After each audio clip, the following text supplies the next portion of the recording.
All right, welcome back to Bayou Time. Some more news happening right here in the area. Joining me is Senator Mike Faison. We're going to talk about the Precision Agricultural and Advanced Manufacturing Center. That's a mouthful, but you said you were laughing during the break. You call it what? I call it the Technical College for our agriculture industry. Well, thank you. That'll be easier, the Technical College. But you were there, and Jason's going to roll in some pictures as we talk. But what was it all about, and tell us what happened today. Well, actually, Senator Allen worked hard, I think, back in 2019 to bring everybody together, saying that we were missing the spot of getting our technology and our agriculture taught into our young people. And so they're actually building a facility that will bring and train all of the new technology that's in our equipment. Even me as a pipeline contractor, our equipment is so computerized nowadays that you need some technology and some experience on how to deal with it. Now, we've been talking about this for a while. I can remember 20 years ago there were efforts made to do things like this. Some of them got off the ground a little bit. None of them really took shape. But this is a big move because the recognition is there.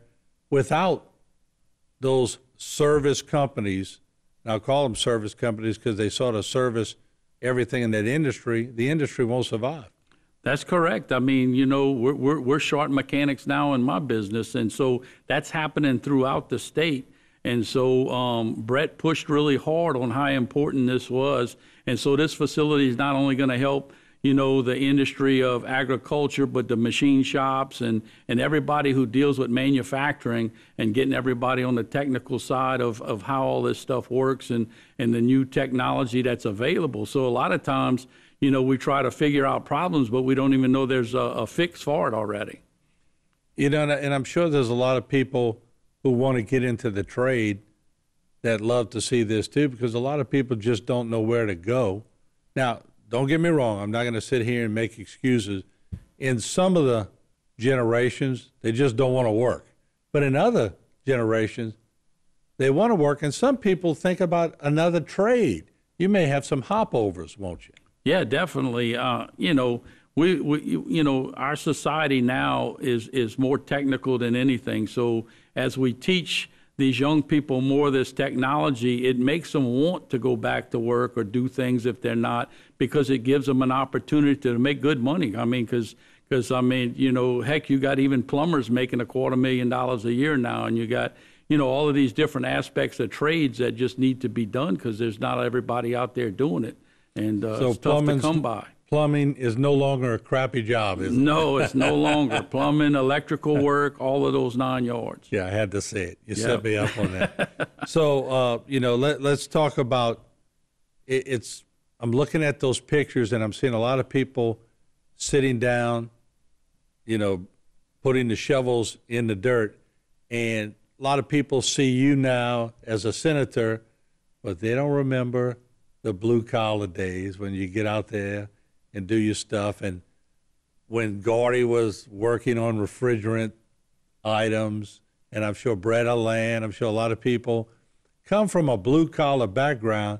They made it because of hard work, and it's funny to see this because a lot of people say, well, how's all these white-collar guys involved in creating blue-collar jobs? Y'all were there before. That's it. I mean, I had a shovel in my hand many a day for many years. Mm-hmm. And, you know, it's all about working hard and making something out of yourself and being a good person. Yeah. Moving forward, how big do you see that happening at Fletcher?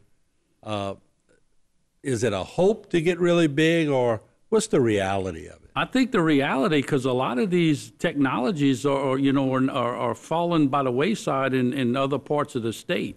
So it's very important that we push Fletcher to the next level and keep things going. And you know, they got the nurses building going up, and they just keep on adding on good facilities to train our local people and anybody who wants to come and move to the area.